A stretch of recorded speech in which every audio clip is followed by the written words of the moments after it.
Shalom, shalom, libota na nzambe. Shalom, bien-aimés dans le Seigneur. Naebi ke bisika bozali. Nzamba za malamu abateli biso. Nzamba pambola bino nyonso bolandaka biso. Ba mama na bino akombola bopeto. Biso toye lisusu na betandola bino ya mikie. Nzamba za bolingo abatelaki biso. Nazana ko nzima ete bino so bisika bozali. Boza bon état. Bolu na nzambe za likolo na bino. Amen. Nzambe wana apesi biso pema, apesi bino pema, apesi makasi. Ke tokutana su na pokwa lelo. Yango d'abord na kosenga bolimbisi po to masoner ki to banda na 17h30 mais contre ni ya moi ba imprévu mo yela ki biso ndo to bandi na moment oyo. Po tenir biso rigueur te bande ko na biso to lingi bino mingi. Amen. Bien aimé dans le Seigneur nzamba pambola bino. Biso to yeli susu. Nzamba pambolo ma sœur Sandra, nzamba pambolo Laetitia, nzamba pambolo bandeko na ngai, nzamba pambola bino nyonso bozokota. Biso ye to yeli suna betando na bino, bisika nyonso bozali na mituka, bisika bozali na ndaku, bisika nyonso bozali na musala na nzela. To yeli susu, to ye o to partager malamu etali mabota na biso. Tant to yaka kokombola kolongola bosoto nyonso na kati na bomo na biso. Nzamba mona bino nyonso bozokota. Tosali mikolo ebele bomoni biso te ba préoccupation toza ba mama na ndaku musala na nzambe yango esoki biso mwa temps ebele mais toza na bino kaka nzamba sepeli lelo tokutana lisusu tokabola o ezali makomi na ye o ezali malako na ye comme d'habitude alobela biso ba mama kombola bopeto nzamba mona bino apambola bino bandeko na ngai comme d'habitude boyebi ete tant tobandaka émission na biso il faut qu'on partager ko benga baninga partager benga bandeko a partout balanda kombola bopeto partager parce que sali mikolo ebele bato mususu peut-être bazana idée te ke na ngonga o kombola ko kiko banda mais pona bolingo na yo okoko partager baninga pe bazala pe lipamboli na pokwa lelo na nzela na nzamba ko kanisela yo Amen. Nzamba mona bino bandeko na ngabo partager toza suna temps ko perdre mingi te bien aimé dans le Seigneur tozo kende mbala moko na kofungola Matea na biso na nzela na losambo to bondeli. Papa to komisio po to malamu mosunga kokamwa moko ta kokani na yo Seigneur c'est à cause de ton amour et ta bonté ndo sali biso sungolu oyo to mona na poko na lelo na émission kombola bopeto makomelo bien le cœur de l'homme appelé des projets c'est la destinée de l'Éternel qui se réalise Seigneur ceux qui tozana poko lelo parce que ndo sepeli yo ndo ndingi yango nde biso tozali papa yango to komisio mosunga kokamwa tozosenga kali sungi ya molimo mosantu na yo molimo ensenyaka molimo orientaka yawe oriente biso à travers ta parole molimo mosantu yo zala guide na biso tia maloba kati na biso nkolo maloba yo koedifie peuple na yo na pokwa lelo mosungi ya kokama tika ete yo ndo tombwama na pokwa lelo nzambe na ngai bato nyonso bakolanda biso nkolo na ngai bayoka yo basimba yo liloba oyo ebotambouma na matela bomoi na bango lokumu nde ezongaka epai na yo koza malamu oza malamu nzambe na bomoi oza malamu elika na biso kumisama na o Jehova kumisama na o leretuta Seigneur oyo amoyina ezala mosika kati na biso tobondeli dans le nom de Jésus kombola bopeto ye to ye lisusu ba mama kati na nkolo kombola bopeto yesu na ndaku na yo ndeko na ngai kombola bopeto ye lisusu esika ozali na mutuka na yo na musala na cuisine mama bisika ozali kobosana te kobenga bandeko balandaka yo o balandaka kombola bopeto na nzela na yo partager yebisa bango kombola ba mama na biso ba ye lisusu amen bandeko na ngai lelo tozolobela thème moko ezali très capital en tout cas j'espère bomoni wana netando na biso totie thème wana na tango oyo na yakati nekeke oyo makambo ezokende pena malamu te bandeko ezali eloko oyo ngai na yo il faut totelema ekomi tango yango oyo ya kobunda mpona kosauve oyo ezali mabota na biso mpona kosauve mpe bana na biso amen yango moni nzambe na bolingo na ye atiaki na kati na bana na yeke tolobela na thème oyo omoni totiene etando na biso bandeko lelo tozolobela likambo ya nos enfants sont des cibles par les diables. Entre parenthèses, les sacrifices des enfants par Moloch. Les enfants, c'est une cible pour les diables. Entre parenthèses, sacrifice des enfants par les Moloch. Donc, nous avons une version différente. Peut-être, on est donné au Kotangango et Zawana. Donc, ils ont quelque chose comme Tozolobela. Tozolobela a likambuya, bana na biso bazali sacrifié par Moloch. Bande konangai nazo ko insister. Maman Léa, Nzamba pambola, maman Mimi Menga, que Dieu te bénisse. Bon partager ma teya. Amen, amen. Nzambela alingi bino mingi, Nzamba pambola bino. Tozolo ba sacrifice des enfants par Moloch, à Moloch plutôt. Awa tozolo bake, Moloch azana lunane. Moloch azali azali principal dieu. Yaba Moabite na ba Ammonite. C'est-à-dire bango babaneki kotumbela ye mbeka, kotumbela ye bana, lokola sacrifice brille. Dans Moloch azali nzambe. Oh bato bazokumba mela, c'est-à-dire ba Ammonite na ba Moabite. Babane kotumbela ye bana na bango, kopesa ye sacrifice ya bana. Brille, c'est-à-dire bazo tumba bana o baza vivant. Donc kopesa ye lokola sacrifice. Bazo pesa ye bana lokola sacrifice. Sikoyo bandeko botala tala tina dimension ke nzambe o azolinga kaka sacrifice ya bana. Tokoloba na lusiko awa ndenge nini. Tokolinga toyeba ba Moabite na ba Ammonite ba uta wapi, origine na bango ezali wapi, babimela wapi. Ndio tozoke kotanga na makomi na biso awa. Tokene kotanga na Genèse 19 32 à 38. Genèse 19 32 à 38. Maman na biso mokango soko moni okoko tanga biso le plus vite possible. Mais ngapi na soko luka awa. 19 32 à 38. Genèse 19 32 à 38. Viens, faisons boire du vin à notre père et couchons avec lui, afin que nous conservons la race de notre père. Elles firent donc boire du vin à leur père cette nuit-là, et l'aîné alla coucher avec son père. Il ne s'aperçut ni quand elle se coucha, ni quand elle se leva. Le lendemain, l'aîné dit à la plus jeune, voici, j'ai couché la nuit dernière avec mon père.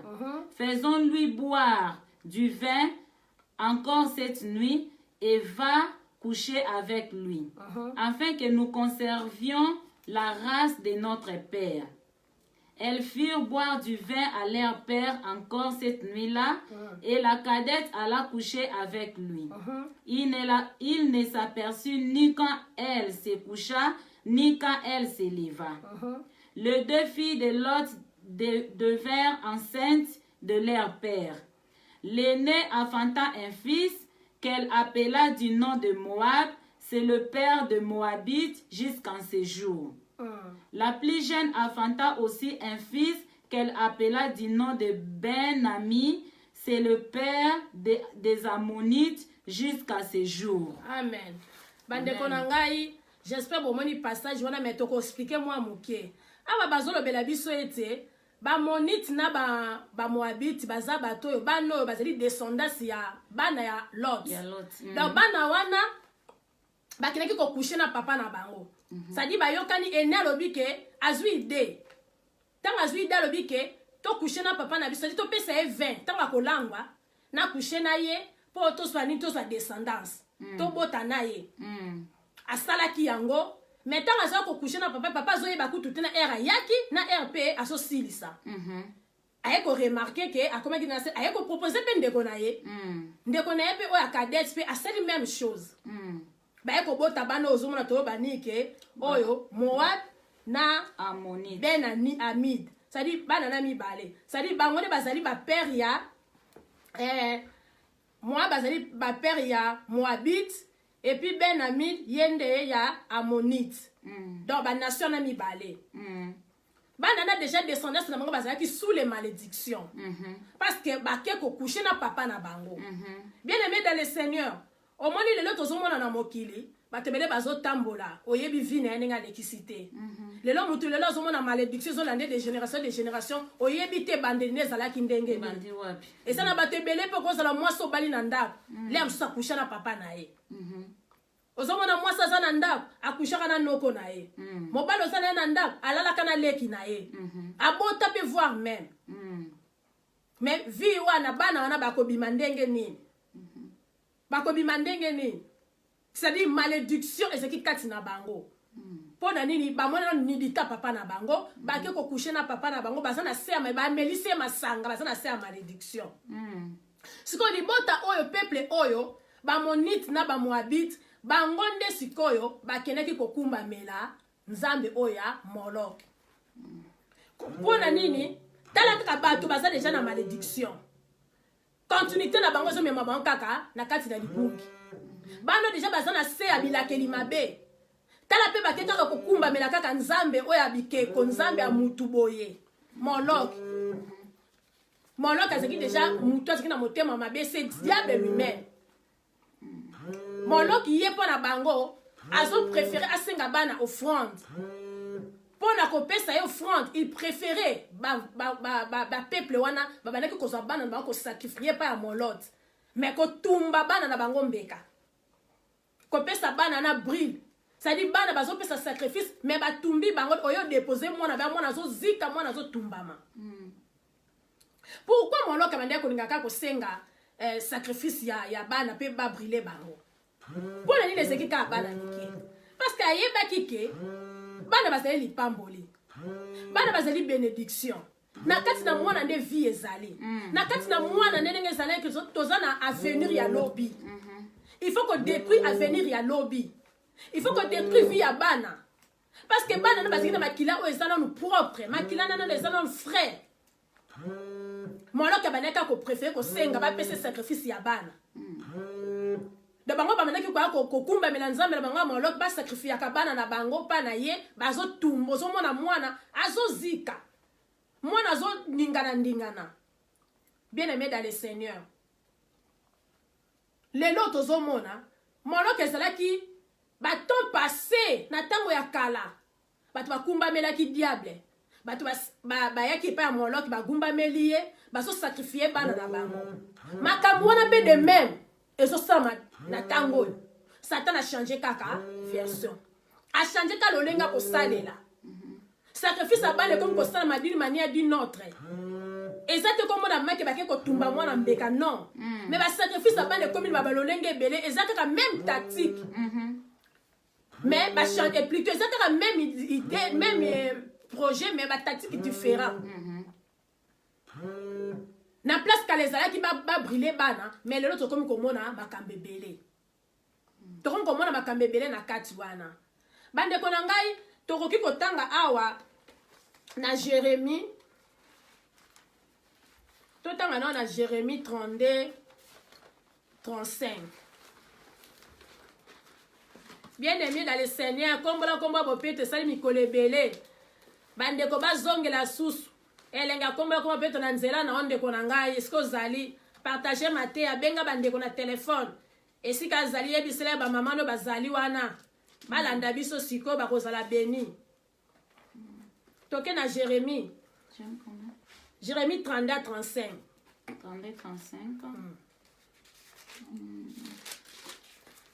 Jérémie 32 35 baebisi biso boye. Ils ont bâti de hauts lieux à Baal dans la vallée de Ben Hinnom pour faire passer à Moloch leurs fils et leurs filles, ce que je ne leur avais point ordonné. Et ils ne m'étaient point venus à la pensée qu'ils commettraient de tels horreurs pour faire pécher Juda. Amen. Amen. Ah, Bible elobanike bango bakei kosala botel ya kotumba bana na bango mbeka. Awa nzambe esali epasi nzambe lekeli ye comment bato bakoki kozala na makanisi euti wapi comment bakoki kozala na makambo boye intention oyo euti nanu wapi bande ko na ngai donc nzamba zo ba quelle horreur c'est-à-dire que makamba somo boye makamba somo donc bande ko tonto tala ba film ya ba zombie ba film d'horreur c'est-à-dire ozo banga donc nzamba bangi o bato lolenge nini bato motindo nini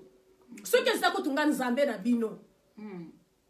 nzambe jamais koko sengo ata sacrifice modèle wana ata soki ngala lingaka ba sacrifice mais nzambe koko sengo sacrifice modèle ote et ça nzambe passe somo alobi makambo euti wa onga na ordonner bino te onga na tinzi te euti na wapi bandeko tozo balikama molok c'est-à-dire molok ezaki tant kala mais lelo molok azali ba sacrifice esala ma d'une manière d'une autre tokozwana luka ya batu oyo bakenda kosala avortement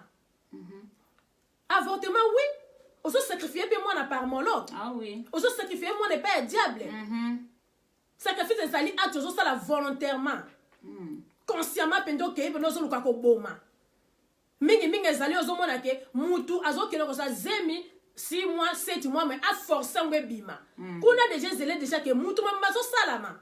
alors kuna molo kitongo bande ko pese bana wana mbeka bana bande ko zika na moto ozo mona mwana zo bundama parce que mwana za sans force vraiment mwana koka ko se défendre te parce que le bina zo mukolo ko kata basinga kimi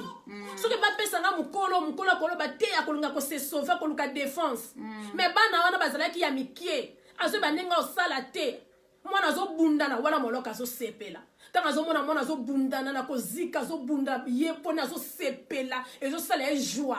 mais nzambe na zo sala e passe lelo bato basala ka ba avortement comment ozo sacrifier comment ozo pesa bane pa ya moloka o moni ke ndenge za wana pona mobile nanga pona bisenga mokili pona zala heureuse pona tambo na ba voiture na préféré nanga na pesa kananga bana bana ngo polobi te ifone zakaka bakoti bakomi pembeni bali bamana ko bima nde wana ndale yo lobi bangwana bakende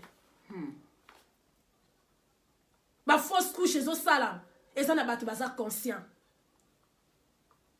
dans le cola sate ki molimo e pa na satana le cola esika keleki ko tiama ko ba sengi ya il faut pesa sacrifice pourquoi le diable s'aime azo préféré à cause ngo sacrifice en bongo te akolo banoke ke yelange lamba mais il a préféré que opé sa balle pour nani abike azo détruire à venir à lobby abike moi na zana bénédiction ozo seme mwana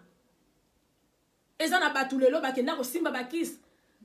papa sa baby si sa te kabino utali bumu ya na kati ya libumu ti obimi na mokili boye vie eza passe parce que yo so te kama déjà ça sacrifier yo le temps ozo tambola na vie ozo souffrir diable azo sepela tant ozo lela rien ne marche yazo mona sengo or so te kamaka vie ese baby samaka pona molok ya ko amona ka pasi ya mutu amona ka souffrance ya sepeli amona ka souffrance ya sepeli maman nanga imaginer 9 mois na libumu mwana biso ba mama tozalaka soki ozwize ozomona koto zolo vimbi koto miso komi soki ndengeni matama soki lembi makole vimbi douleur ozolala na kimia te sengote pendant ce temps là fruit wana ba sacrifice ya douleur mais ba biso ke il faut pesango il faut tumba yo mona nenga zo souffrir au mona passe tala peuple modèle wana tala peuple modèle wana vie ya bana eza wapi vie ya bana eza wapi génération future et que ne kobieba donc les diables préfèrent détruire génération future mais ceux qui biso tozo sosola te mama rovanda boye akende kaka inde akende ko sacrifier mwana na ye ko pesa nzambe nini yo nzime na ndeko na ngai nzambe nini oyo nzime o s'accrocher na ye oyo lelo o nzima o détruire vie na yo détruire vie ya bana na yo moloka balaki kolinga kaka amona makila azwa amona passe ndenge bazo zika ye lokumu ezo matisa ye yazo mona ngo biye pona ye mais lelo ndeko na ngai pona bisenga mokili opesa bana po mobali na aza na titre ba mona biloka esengo mama nzima na ya signa contrat ndenge bazana bando ko leka na bango ayebi na ye aza na ye baza bomoko na chéri ayebi na ye nzimi na ye ke ye atikala ne ka bongo mama ayebi ke biso na mobali toyebana na biso bana balekaka ozozwa mokumba pasi obandi no ne bandeli na douleur kobwaka basoyi banoze kolela mais concernant tu sais ke bakokomela te baobima na bango te à un certain moment nayebi ndenge tokosakrifie bango quelle horreur nzambe alobi makambo ya somo ya motema nini oyo oyo nakodona ata peuple oyo te euti wapi soki eza ta nzambe akokosenga sacrifice ya modele oyo te moto akosenga kaka makambo fo ezala kaka satana fo ezala kaka ndoki bandeko lelo tozomona makambo ekomi ebele na mokili sacrifice ya moloko échanger ekomi na bafaso ebele toyaki komona awa eza na mboka na biso mo mosusu na afrique kaka awa donc moto aza na maladi ya sida ake koconsulte soki bamagicien soki banani mpo balongole maladi wana bango balobi na ye te mpo na maladi wana elongwa il faut okouche na bano baza de 0 à 8 ans c'est-à-dire maladi wana etikala mpa na bango mpo ndo bika mpo na komona ndenge tala vie ya bana ndenge ezali na danger tala vie ya bana na biso ndenge eza na danger c'est-à-dire moloko azosala kaka na bafaçon différent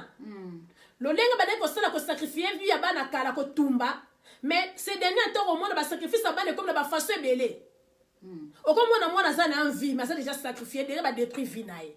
comment moto akozala mokolo na age wana baloba na yeke soki aza mwana mwasi lala na mwana moke ya 8 ans soki ya mobali soki aza mwana mobali luka mwa fillette moko ya 8 ans c'est-à-dire maladi anani kotika pa mwana mpo azala sauve moto akosala ka satana so bana wana entre temps ozobosanake bazosalisa pédophilie sans le savoir donc ozoke kosala pédophilie na bana na sans le savoir dozomona ndenge vie ya bana ezala détruit bakosi yo babikende mwana okobika nango osomonela esika nini soki olali na mutu koto maladi etikali koto oke mpe kopesa mwana ngo mpe maladi mobebisi deja bomoto na ye nyonso odétruit vie na ye bana mosusu oleki na ye mpe bakufa asupporte poids wana te asupporte douleur wana te moto akufi mais lokola ezali misala satana lokola moloko azotravaille d'une manière d'une autre mpona kodétruire avenir ya bana mpona kodétruire jeunesse mpona kodétruire lobi na biso azwa na bafaso ebele mpona kobebisa vie ya bana bandeko na nga dans le seigneur bisika tozali bandeko fo tosinzela malamu nazozongisa mwa maloba na nga mwa moke epai ya mama na biso mokango aza mpe na mwa makambo ebele ya koyebisa biso tokozonga après bien aimé kobosana te kombola bopeto toye bamama na bino toye lisusu tolingaka bino mingi que Dieu vous bénisse bopartage bozala wana bobenga mpo bandeko ebele bayebi te talaka surprise baere ezalaki mwa tosala mosala na nzambe toye lisusu natiki maloba na ngai epai ya ndeko na ngai mami nayebi ke kolingaka ye boyoka ye kala. Shalom, shalom, shalom, bandeko nyonso tu o baza vraiment na kati ya émission na biso bazolanda biso. Nzamba pambola bino po na tana bino penda bo disposer na tina na koyoka biso. Ya solo sujet o biso to memeli bino na banza mama na biso dada uti kolobango les enfants une cible pour les diables. Donc koyoka kaka sujet déjà ndenge toyokeli yango tozomona ke bazotalisa biso ke balbi bana baza lelo na tana biso ya lelo nekeke na biso ya lelo baza cible oyo par laquelle Moïni aza kosalela. Amen. Et baza cible o Moïni aza koluka vraiment ko détruire. Pourquoi Moïni aza ko se préoccuper mingi na bana? Pourquoi Moïni azota misu na ye mingi na bana? Parce que ayebi ke bana bangonde baza avenir ya lobi. Amen. Bana bangonde baza espoir na biso ya lobi parce que lelo ceux qui biso to lekani eza bana nde bakotikala. Alors comme yé na planning na ye ezalaka ke non il faut à détruire toute une génération. Alors azako s'intéresser mingi na bana parce que ayebi ke soka sa baby si bana ezaki avenir ya lobi et comme il détruit yango bomoni mama na biso dada uti kotalisa biso ke makambo ezalaka kosale makala oyo bazalaki ko sacrifier bana epai na divinité Moloch. Pour Moloch azali divinité ya ba Moab na ba Ammonite. Donc aza divinité aza lokola nzambe oyo bango babanaka kongumba mela. aza nzambe oyo bango babandaka kopesa ba offrande na bango ba sacrifice na bango. Alors Moloch sacrifice o Moloch abandaki kosepela nango mingi ezalaki kaka sacrifice ya bana. Ezalaki sacrifice ya bana esengelaki bapesaka bana epai na Moloch. Siko sacrifice en modèle babandaki ko sacrifier bana bandeko nanga ezalaki na façon moko vraiment horrible. Ezalaki na façon moko vraiment o ezalaki trop douloureux pour na bana. Amen. Donc babandaki kozwa mwana bakozwa mwana oyo aza vivant. Bazwi mwana oyo aza vivant bake kotumba ye na kata moto. Donc mwana zozika vivant. Donc mwana wana tangu siko mwana zozika mwana zolela na sa moto wana nano ava kufa. Donc olela ya mwana wana souffrance ya mwana wana Moloch azo sepela. Donc Moloch azoyoka bien. Moloch aza vraiment ko se retrouver tant mwana azoyoka pasi. Yango lelo tomeki kotala ngo pe susu na tana biso ya lelo tolobi ete sacrifice wana ya Moloch ezate ke makamba kala esuka kala nege zaka ko salema même ata na génération na biso oyo na tana biso ya lelo batu bazo continuer toujours ko sala ba sacrifice wana malgré zo benga malisusu na kombo ya divinité Moloch ite mais batu bazo sala ba sacrifice na ba faso ebele na nzela na ba avortement na nzela na bandako banganga oyo batu basokota baso sacrifier bana. Okomona mutake pa nganga ebiseke pona pesa yo mbongo il faut sala nini il faut pesa bana na yo donc batu baso sopa donc basi baso sopa makila baso sopa donc bazemi babiloko wana nyonso eza ba sacrifice o baso pesa epai na Moloch eza vraiment pasi mingi ba mama biso etant que ba mama etant que ba femme o to portaka bana wana 9 mois na libumu biso nde toyebi pasi ya mwana biso nde toyebi parce que mwana po yana na mokili mutamo na rapasi ezalaka mama muto asufraka na ba douleur ya fantima eza biso ba mama. Alors soki biso ba mama to telemite pona ko protéger bana bande ko nangeza na bat mususu ba ko telemate pona ko protéger bana. Amen. Biso ka ba mama nde sengeli to se lever to bana ko protéger mwana bibe so ebisa biso ke mwana aza lipamboli o eutaka na Nzambe. Aza bénédiction o eutaka na Nzambe. Nzambe tanga azwi mwana apesi na kata couple apesi mwana wana te po biso to komisa ye mbeka ya Moloch. Apesi mwana te po biso to bana ko avorter ye. Zemi nyonso tange koti na kata libumunde konanga eza déjà vie. Il faut to bana ko conserver yango. Peu importe difficulté, peu importe makamni ne ko zala, il faut to bana ko conserver yango. Mais na moment o tozo so pazemi, na moment toza ko avorter, to yebake na biso bato tozo sala avortement. Na bandoki o bapumbwaka na butu différence ezate. Différence ezate parce que bandoki wana babomaka batu na yo mutu oyo ozali ko avorter eza ndenge moko parce que bino nyonso bozo boma. Alors Nzamba aza na besoin to boma te. Nzamba aza na besoin que ba vie oyo azopesa biso to conserver yango. Parce que si tozongi ne bandeli Nzamba lobini multipliez-vous et remplissez la terre. C'est la volonté de Dieu que to bota bana. C'est la volonté de Dieu que bana wana tango baye na mokili to bate la bango. Bana wana tango baye na mokili to prendre soin na bango. To nourrir bango, to veiller sur bango ke bana bakola malam. Mais toza ko vivre na territoire moko o toza vraiment exposé. Toza vivre na génération o toza exposé. Je pense que dernièrement bo utako quand même ba loi o ebima qui concernant makambu ya bana. Comment balingi ba bana da ko tangisa bana na biso sur la sexualité de 0 à 4 ans. Donc tozo mona comment est-ce que ba pédophile baza ko détruire bana. Donc vie ya bana eza vraiment à danger. Yango biso etake ba mama to ekola musa baninga na biso ba mama ke ba mama to lamuka to bimana kat na distraction ba mama to telema to prendre soin ya bana na biso bano Nzamba zo pesa biso baza lipamboli baza mapambolo Nzamba zo pesa biso sengeli to prendre soin na bango to ko prendre soin na bango koma mama na ngai eza na nzela ko lakisa bango maloba na Nzambe. Eza na nzela ya kolakisa bango maloba na Nzambe. Mais soki tolobi to zonga sima soki tobi to zonga sima pona kotanga nanu makambo etali ya ba sacrifice ezalaka ko sale makala tokoki kotanga nanu ata passage moko na 1 roi soki totali na 1 roi 11 à 5 na 1 roi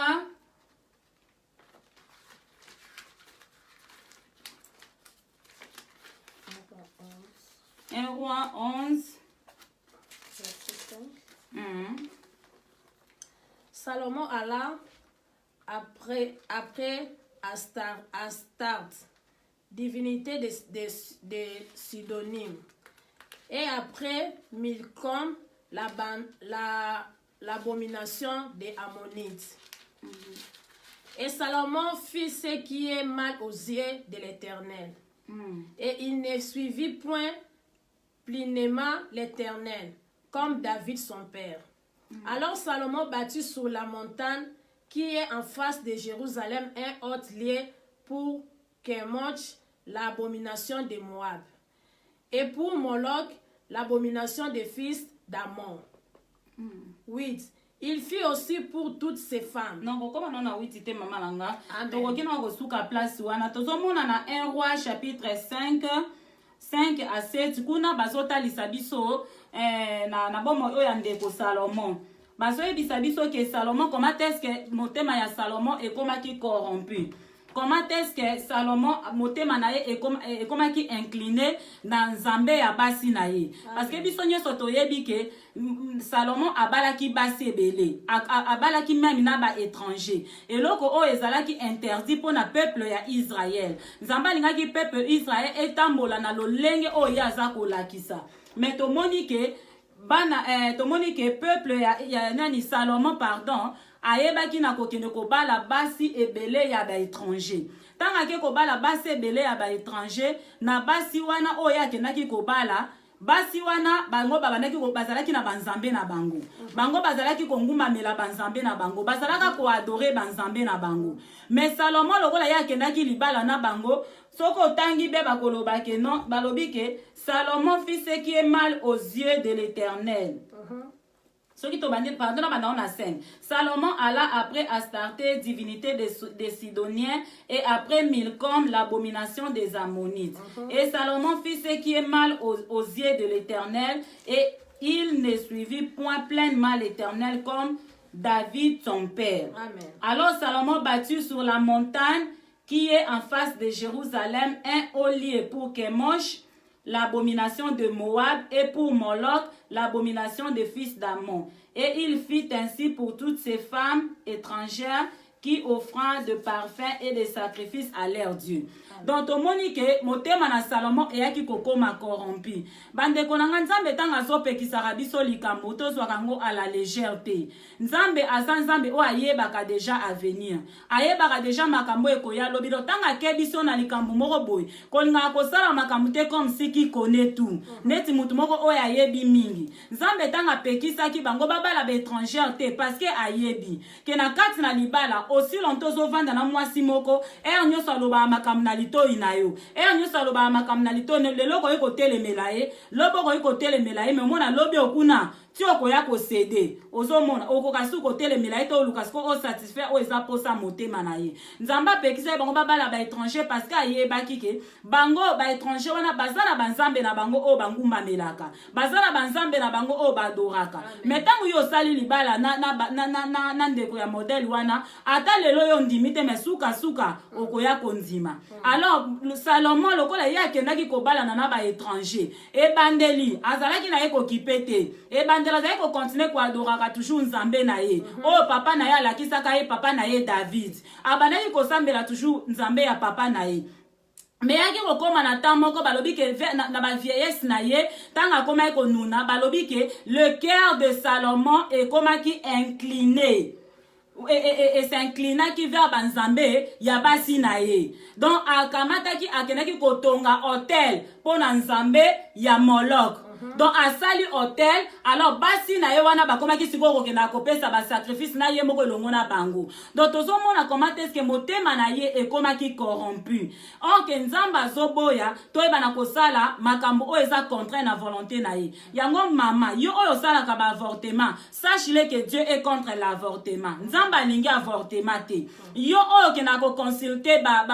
nganga. O libala nange ezo simba te. O libala nange ezo ke malamu tena ke na te panganga moko na ke kotalisa. Nzamba zoboya makamba modèle wana. Parce que tant yo kende bisika wana bakozala na ba sacrifice o bakosenga yo sala. Alors ba sacrifice pe o satalinga mingi eza ba makila ya bana. Tant yo zozwa bana na yo okomi ko sacrifier ndeko nanga Nzambe akosepela na yo te. Nzambe azane sengo te. Biso ba mama tozala na souci ya bana. tozala vraiment na souci ya bana oyo nzambe azobatela biso to protéger bango bandeko na ngai to protéger bango tosala ke bana wana bakola parce que lobi bango ne bako remplacer biso lobi bango ne bako continuer mais soki yo ozwi bana oza kokata vie ya bana na mokuse eza vraiment kosala pasi mingi mpona ngonga oyo nazongisi no mama na nga maloba. Amen. Bandeko na biso nzamba pambolo mama na nga mami tozo continuer ka na sujet na biso tozo lobela awa to bazo ba likambo ya Salomon ndenge akuzaki na basi belé à un certain moment motema ne ko s'incliner na banzamba basi na ye likambo ya kolanda baninga likambo ya kolinga mutu o bozana ye bonzambe moko te bande tozo lobela ngo plus bito ke na aspect mususu ke okoko linga mutu o azosambela nzambe mozo osambela oyo osambela kate fait de compte okwa kokoya na oya ye fait de compte okwa konzimila banzambe na ye fait de compte yo poko kota na makambu na ye batu combien lelo bakota na alliance peut-être moi sine sika muka bandaki kokende batu combien lelo kota na alliance mobile sika mo bandaki kokende vie ko beba okwa tuna boye esika kota a changer comment ko sana makamso ezala raté mais faut ko tamala ko banga nzambe ko senga toujours nzamba sunga tozo balikambo toujours que bana na biso que baza sacrifier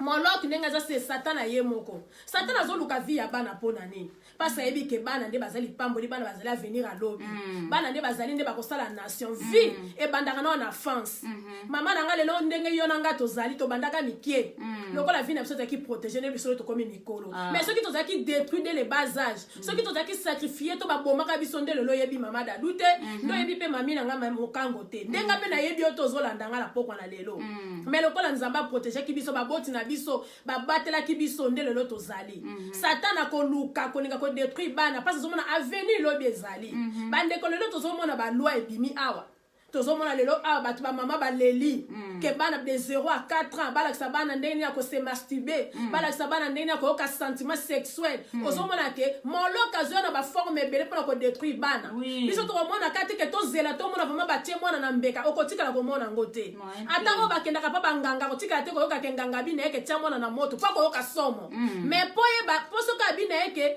yako tia mwana to tumembe ka to tia bana ki kalungu wana pendezo pela ne batumba ka mundele okokima okuninga ko sacrifier te akoyela wana ba forme moko ko comprendre te mais ozo détruire mwana du fait que mwana azolela du fait que bazo violer mwana mwana zo kokata zo ganga pasi wana le diable azo sepela nsata na pona zo kanga honneur donc azomona mwana zo souffrir na suka eza na bana bakufa na suka vie ya bana beba bana mso mona ka ndenge si balekaka na ba vol ba viola ki viola ki ye ba bebisi ba place na ya bo mwasi mwana koli le fazo ko kosoma bota te mwana koli peut-être akutana ba maladie ebele lelo mama zo lela tokutana na bato mususu romona lelo tozomona bakonzi ya mboka tozotala partout occultiste koti makasi basimbisimbi bakisi basacrifier jeunesse basacrifier mboka ntango biso tozolela mboka pasi nzala souffrance mpona bango Satan azosepela donc bakoki kokende kosala miete biso tose réjouir bango le contraire bamona nde tozolelalela bamona nde bato bazosouffrir bamona bato bateki bajeune bakomoka bampaka donc tout eza bloqué sadi bake basacrifier makambo se komi passe bandeko na ngai nzamba alingi biso na pokwa na lelo nzamba alingi biso eloko biso tokoloba awa lokola remède lokola kisi oyo koko sunga biso na makambo oyo so totangi ana proverbe 22:6 mama nanga mokango luka so na proverbe kuna 22:6 proverbe 22:6 remède oyo nzamba apesi biso pona kokimisa bana na biso ko protéger bana na biso pona komi batela Bible eloba na biso kuna Proverbe 22 chapitre 6 baebisi biso boye instruis l'enfant selon la voie qu'il doit suivre et quand il sera vieux il ne s'en détournera point. Amen. Bible ezoba soni ke lakisa mwana na yo nzela nini na kolanda nzela malamu ezali nzela nkolo nzela malamu ezali nzela nzambe soki mwana azoka liloba na nzambe dès le bas âge ata lelo kutana makambo moko na vie na ye akoyeba ko distinguer o eza mabe o eza malamu akoyeba ko détourner na kosala mabe te amen amen bande ko tala Satan lokola aza na ruse makasi tala ndenge alongola biso baboti na nzela na nzambe sikoyo biso baboti oka tolongola nzela na nzambe nini tokopesa na descendance na biso yango so tema batie distraction na biso baboti balongoli biso baekarte biso na nkolo omoni bakomi kozula biso bana omoni batekniki bakomi kolanda biso bana mama yaka na bana na eglise yo olingi te mama yo moko luka nkolo beglise na bino wana lelo toye na mikili ya poto olobi moi je vis comme les blancs kasi bablango nde bango ye bakomi koboma biso bablango yango na bana na biso bisika bazotangela bablango bisika bana na biso bakendaka kovivre bisika bana na biso bazolekaleka baye na mibeko na bango mais le seul remède ezali kaka na nzela na nzambe bien aimé dans le Seigneur yo mama oyo yebi kokoki koprotege vie ya bana na yo eza kaka losambo eza kaka yesu lelo topesa neti balwa oyo euti kobima awa ezali koganga na yo te moto kosilisa yango ezali bamarshe na yo te nde moto kosalaki bango balongola parce que wana ezali instruction mo euti na sata na ye moko ekolongisa eza kaka losambo ekolongisa eza kaka kobanga 30 na nzambe yo mutu oyo yebi kende na zawa nga nazosala basacrifice soko obangi nzambe osala yango te soko oza na yesu osala yango te obi je vais protéger mes enfants mpo na nkolo bana na ngai bakozala livre te bana na ngai nakokaba te na ndimi pasi na ndimi nzala ata lelo mobala alobi na ngai madame omoni ndenge nini mais otali obi non na ndimi kuta otianga libanda me bana na ngai te mais lelo bato ebele satan aleki na nzela na mpona kodétruire vie ya bana azosepela nde souffrance ezali tala bana ndenge bazoviole bango tala bana nde bazoviole bango mwana balobi na yeke soki baviole ye yo koki kosala plainte te ye moko nde asala plainte mwana na moke ayebi nini mwana na vi ntango ezobeba mwana azotika na badete morale azotika na bablessure intérieure avenir ya mwana ezala ndeni lelo bato tokota bandaka nganga olobi koke kosakrifie mwana defo mwana aza en vie mais otika na mwana aza kizengi mayele eza ete oteki mayele ya mwana naza utile te na société ozosouffrir omiyebi esika nini okotaka omiyebi bisika nini osala mwana azosumba azopesa opasi douleur okomi na difficulté abloke yo moyo bima eza te moosala bo eza te mpo na nini sacrifice ya mwana babebiseli mwana komi mayele eza te mwana komi kizengi oboti deja babebiseke wuta libumu basacrifice humain mais bien aimé dans le Seigneur nzambe alobi ke remède ya malamu ezali totalisa bana nzambe yo oza na bana na ndako yebisa bana ta eza mabe jeune fille esika ozali banga nzambe biloko oyo ezali oyo ya biloko ya bapédophilie biloko ya banini oyo ya kipede oyo mosusu nini bahomosexuel nyonso ekotikoti wana balesbienne mais mwana soki abi liloba na nzambe akokima yango soki amoni moninga ya malamu oyo aza na banzela mabe akokima ye mais lelo soki enseignement ezali te bana na biso bazobeba mama yo olingi nzela nzambe te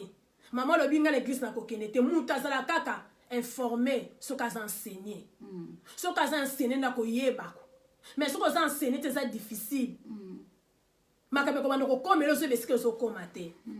satana lelo biso toza na beropa partout ntango tokomi nango moloko aosala mosala na ye mais ayebi ke bamama wana ntan kala baza mpe lelo azosalela bamama na ntina ntanga lelo parce que bango bakendaki kokumbemela nzambe azaki nzambe alola te eza lelo na bamama oyo ozomona bisengo na mokili ye alobi mponga nasala boye nakenzela mokuse nayebisa bango pesa okomona motutu mpe akozala mpo mona na kati na ndako boye bana baza te ayebisa bana bazali omona papa na kati ya ndako aza bana na ye nyonso asa teka bango ata lelo bozokola boye mais vi na biso etekama bosaka na se ya douleur libala te mosala te osimba boye ezobonga te ya yo daya makambo se etekama moso okoli batekaka oyo deja uta libuma asacrifiaki deja vi na mobimba ntango ozalaki mokesi baloba makambo balobi ya komona esengo na vi te mpo na bongo satana azosepela ntango ozokola na pasi ntango ozokola na kolela mais soki oyebi nzambe okoyeba ndenge nini akokimela bandeko na ngai tozala bamama tozala bapapa oyo tokoprotege vie ya bana na biso mingi eza na losambo lelo bisika tozali eza difficile okende wana otia banorme na otia balwa na yo mais soki nzambe oyo ozimela ntango nyonso ozokumbamela ye ozotia bana na yo ozotalisa bango lolenge nini na kozala nzambe akoepargne baoyo ya yo Balo ezo bima bimolo sinzamo binkolo bana na ngai ba oyanga papa nga na yebi makambo te nga na nzimela comme Seigneur et Sauveur nga na yebi nganga te na yebi magie te na makambo ote bana na nga ba kozala épargner tango bazo bana kokota ba enseignement oyanga kanga bango matoyi tango bazo ninga ba bana kosala ba pratique na bango ba oyanga nkolo mukolo bazala mpéché bazala na ndako soko za mama oyo okangama na nzambe soko za mama oyo oza bien enseigné na liloba na nzambe Bible bien que liloba na nzambe zo ko instruire zo ko orienter yango nezali lumière ko tali so nzela ni ko kende mais tala satana ndenga sali biso satana zo longola biso mama olingi église te ma satana lingi mama lobi makamu na bino wana yesu sa kufa pona biso be kamangana nini boete ozala ba raison ebele mais tala diable modèle yeli biso to kimila wapi yo nanga to zana bana yo sokoli omona pasa bana noko sepela te mais ça ne sika kaka moko oko protéger bana ezaka na nzela na nzambe amen ezaka na nzela na nzambe bisenga mokile sala te ko teka bana na yo koke ko gumbela banzambe o yebite okene église songolo okene sika moko bakomi kolobela oke il faut sala boy kima babi bakima kama be omoni okimi so omoni mabele komo komelo ngambo luka basena nzambe o tcheke tama ko japa bangango bi on a na sala because la contre volonté tata na ngai mutako kenene skamo par ignorance bakomi kolobane ke pesa mukongo pesa bana yo bana kozwa kaka bazemi ndenge zana bana na sono kaka 6-7 mois faut bakene parce déjà batu na kati yo bisu balobi no condition za kaka zwa bango mais so comme c'était basala avortement dans avortement na ba docteur oya ténèbres bazalaka yo beli li kamalade comme mke akomi ko proposer yo mama moni na kana yo na ndenge to moni li zemi o ndenge zaleli il faut bimaka mwana na nzambe buka mabolobi yilobi bana bazali pamboli nini yo ko bénéficier ce qui mwana o vieux baby obisi nzambe nini yo ko zwa olbe bandaka likamo memaka kino na suka soko yebi ke nzambe ngati na zuizemo na kina ngone sikate e uti naturellement mais tala minganga balobi tala condition na kuti nango nzambe nango lobi nini nzamba za nzamba salaka lelo batebele zala ba docteur ebele o bazali ba agent moloc ba détourna ba volonté ya batu bazeme ebele longo ezali plat diable batu musu basala ba avortement e siko zape na conscience mais ba moloc bazana bopito mais nkolo Yesu na poko alelo bien aimé dans le Seigneur ayeko lobela ngai na yo to kimele pa na nzambe to kangama na nzambe to lakisa bana na biso nzela na nzambe soko lakisi mwana nzela ko ebake maka pratique ezama ba ko boya ako ganga ko silika mais soki mwana yoka ke loko moko te ebe loko te ndo moni nyos ko salela bango bana na soko kwela ba piège mo ini satan bande ko na ngai to moni ngonga na biso si ekoki tozo tikla mama la biso mokango akoloba so mwa mukie o mususu etikaneli awa to tikele maloba vraiment de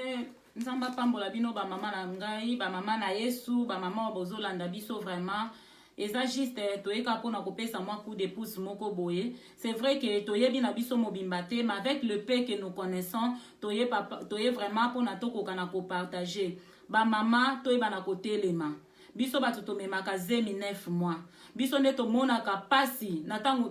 direct nyonso wana ya grossesse biso nde toyebi souffrance nango ndenge ezalaka toyebi ba mususu nde bazalaka même na ba nausée pendant période wana ya zemi nyonso azokoka kolia lisusu malamu te mususu omona ba vertige pendant ta wana mususu omona makile kitiye donc toyebi ba souffrance nyonso o penza na tango ya zemi ndenge ezalaka et puis tango tokendaka kobota ba mama toyebi pasi nini otoyokaka tozalaka entre la vie ou la mort donc toyebi souffrance wana vraiment o ezalaka alors tango tozobimisa bana wana na mokili toyeba vraiment comprendre penza soin na bango lolenge longo bami mingi na kati na biso totalaka kaka ndeti ke kozwa soin ya mwana ezaka ke folatisa mwana malamu olesa mwana malamu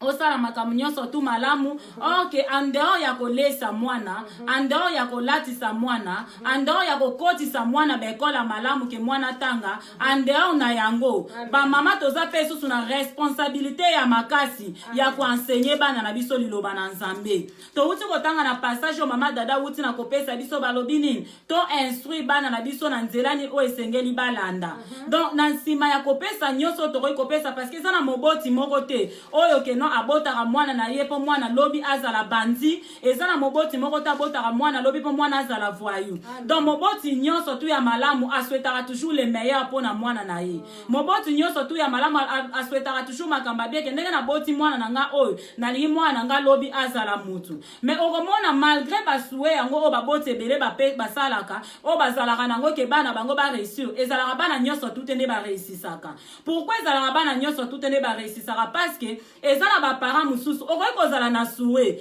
mais en dehors ya souet qu'est-ce que tu mets en place po bana na yo bareusir ozomona donc okoki kozala no na souet ke nalingi bana nga babonga nalingi bana nga bazala bien nalingi bana nga bareusir mais en dehors na yango qu'est-ce que tu mets en place oyo okoki kosala ke bana na yo mpe bareusir ozomona eza na baboti ebele omona ye akendaka kosala pena mosala kolukela bana na ye mbongo atongela bana na ye bandako atika héritage moko oyo ezali physique mais tobosanaka ke en dehors ya héritage physique ezalaka mpe na héritage oyo ezali spirituel héritage oyo ezali spirituel oyo tokoki kotikela bana na biso parce que okoki kotikela bana héritage oyo ezali physique mais bana soki bazangi héritage ya malamu oyo ezali spirituel ndeko na nga eza nango kaka pasi mpo na nsima ya bahéritage oyo etikalaka tomona eza na bahéritage mosusu oyo epanza bana eza na bahéritage mosusu oyo eboma bana bango na bango to bandeko na bandeko babomani a cause ya héritage tomona eza na bahéritage mosusu mpe eya etikala boye yaya ta mosusu azwi ateki azwi mbongo akimi na ye baleki asundoli bango kaka modele wana mais nzambe azosenga na biso ke tokoki kolukela bana na biso mbongo tokoki koluka kolatisa bana na biso malamu tokoki kolesa bango malamu mais en dehors nango eza na eloko moko oyo eza très capital eza na eloko moko oyo ezali très capital oyo biso baparent esengeli tosala alors na ntina na yango tokotanga na Deutéronome 6 chapitre 7 kuna bayebisi biso boye na Deutéronome 6 7 balobi na biso écoutez Israël, éternel notre Dieu. Na 7 ma soeur pardon maman. C'est 7 Deutéronome 6 7 7 mbalamo 4 7 non toke na 7 tokutanga ka 7 mbalamo po toza na ngonga mingi te. Tu l'inculqueras à tes enfants et tu en parleras quand tu seras dans ta maison. Amen. Quand tu iras en voyage, quand tu te coucheras et quand tu te lèveras. Tomoni awa Nzambe aza ko recommander na ba parents moboti nyonso oyo za kolanda ngai fongola matoi na yo pona koyoka maloba oyo ezala ozana nu jeune fille ozana nu elenge me oboti mwana fongola matoi oyo pona koyoka mama nyonso tu oyo azana bana fongola matoi pona koyoka recommandation oyo Nzambe aza kopesa biso bien aimé tokoki kosala nyonso tokoki kosala mais soki tosi recommandation ya Nzambe te toko réussir na mission na biso te vis-à-vis na bana na biso Nzambe alobi na biso na Deutéronome 6:7 alobi ke tu inculqueras à tes enfants et tu en parleras quand tu seras dans ta maison quand tu iras en voyage quand tu te coucheras et quand tu te lèveras. Okoko bandana yo déjà dans Deutéronome 6 4 tina 7 pour comprendre malam. Nzamba zo senga na biso etant que ba parents etant que ba responsable o tozali to inculquer bana na biso maloba na Nzambe. Alobi ke to enseigner bana na biso maloba na Nzambe. Tango ba zwi mot inculquer, cela veut dire que donc to insister. Donc to insister vraiment donc to sacrifier vraiment bata na biso pona ko enseigner bana na biso et ba pesi biso même voire même ba stratégie balobi ke ezate ke soki kaka o enseigner mwana na yo lelo ekoki te eza eloko moko continuellement donc pona vie na ye mobimba balobi tango zana mwana na ona kati na ndaku enseigner liloba na Nzambe solola na mwana na yo maloba na Nzambe parce que na temps oyo toza eza temps moko bana na biso baza na danger eza temps moko o bana na biso baza exposé école eza kotangisa bana na biso makambo mususu société ezotangisa bana na biso makambo mususu soki biso ba mama to telemite pona to enseigner bana na biso maloba na Nzambe te bana na biso ba komema na mupepo eza libanda bana na biso ba komema na makambo baza ko enseigner bango na école bana na biso ba komema na makambo société eza ko apprendre bango alors soki tolingi bana biso ba mema na makambo wana te c'est le moment mama nyonso tu ozaloza jeune fille mais du fait que osobimisi mwana mokili zwa kata na yo ya kovanda na mwana na yo solola na ye maloba na nzambe solola na ye parole de Dieu banda ko enseigner ye malembe kotisaka malembe tango ozane na ndaku flashe moi eloko tango boza libanda flashe moi eloko na tongo tango bolamuki flashe moi eloko na buto va oke kolala flashe moi eloko awa kutu balobi na biso na kata passage balobi même tango kozala na voyage ba mama nanga même na moment auto voyage kana bana na ta ya ba vacances o ba ta ya ba vacances ekoki wana osomi batike toke ko sepela toke no na mboka mususu toke ne ko enjoy mais balobi na moment wana même na tango yo voyager enseigner mwana na yo pesu liloba na nzambe même ata na tango boza na voyage donc bisika nyoso yoza kotisaka eza lokola semence oyo ozotia na mabele semence tango ozotia na mabele eza na moment moko oyo semence wana ebimaka donc ba mama tozala ba mama oyo te tozokufela ka kolatisa naza contre likama kolatisa bana ba griffité naza contre kolesa bana malamu te oui il faut tosala ngo po eza devoir na biso etant que ba parents tango tobimisi bana na mokili faut tolesa bango tolatisa bango totangisa bango tokota bango ba classe bien mais en dehors na yango ke esengeli to inculquer bango parole de Dieu pour liloba oyo bango bazozwa yango ne ko protéger bango face na ba danger o nyonso eza libanda yango ne ko protéger bango na makamu nyonso tu oyo eza libanda yango ba mama tozala ba mama oyo tozana souci bana na biso totia ba mécanisme en place tozala kana na souci te ke na lingi bana nga babonga na lingi bana nga bazala bien en dehors na yango totia ba mécanisme en place oyo ko permettre bana na biso ba réussir. Amen. Nzamba pambola bino vraiment bona ngonga oyo nazongiseli mama langa maloba. Amen. Nzamba pambola bino nyonso bolandi biso tokomi na suka ya mateya na biso ya émission pe ya biso bien aimé nzamba mono bisiko zali olandi biso kobosa na kopartager te kobosa na pete ata ndeko oyo omoni kaza na ligne te rappeler ata na phone yebisa ke ba mama na biso basongeli biso comme d'habitude nzamba zwa lokumu pona malako na biso tokoloba kaka ete ndenge mama na biso toloba na suka ke biso foto la kisabana to cliquer bango liloba na nzambe kokotisa bango siko mama ni na kokota mama na nzambe faut la pe mama oyo olingi nzambe ozala mama oyo olingi nzambe comme Seigneur et Sauveur na motema no mobimba tu as donné ta vie à Dieu c'est alors okoyeba pe ko o eza kati na yo kokota kati na bana yango na tozokene ko bondela kokanga o ezele ba cinéma na biso kotika na maboko na nzambe ete liloba oyo ebimi na poko na lelo ebota mboma malamu na kati na mabota na biso esala efongola mama na moko na moko tobondeli tukoyemba mwa nzembo ava tosambela awa ngoluna yo nzambe ngoluna yo nzambe ngoluna yo nzambe ngoluna yo nzambe mawana yo nzambe mawana yo nzambe mawana yo nzambe mawana yo nzambe ngoluna yo nzambe ngoluna yo nzambe ngoluna yo nzambe ngoluna yo nzambe tozosenga kaka ngoluna nzambe kati na mabota na biso tozosenga kaka ngoluna nzambe kati na bana na biso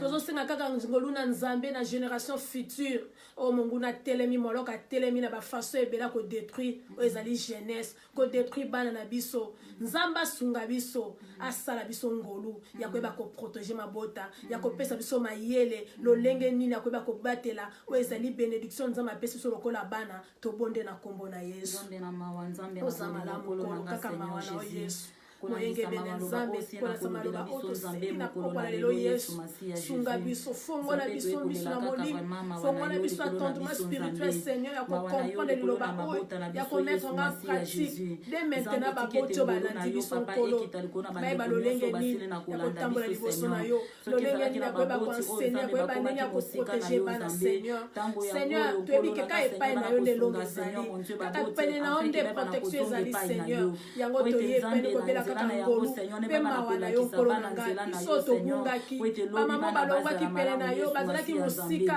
oyo bango bamonaki solution koko kozala na ndeur na yo me na poko na lelo bakokende loba yesu sunga biso nkolo yesu toyeba ndenge nini ya kodisone mabe na malamu bana na biso mpe bakodisone mabe na malamu seigneur mpe kosunga bana na biso ntango nyonso tokolakisa bango malako na yo bango bandima mpe kopratike kosalela ngo nkolo tokumisi yo yesu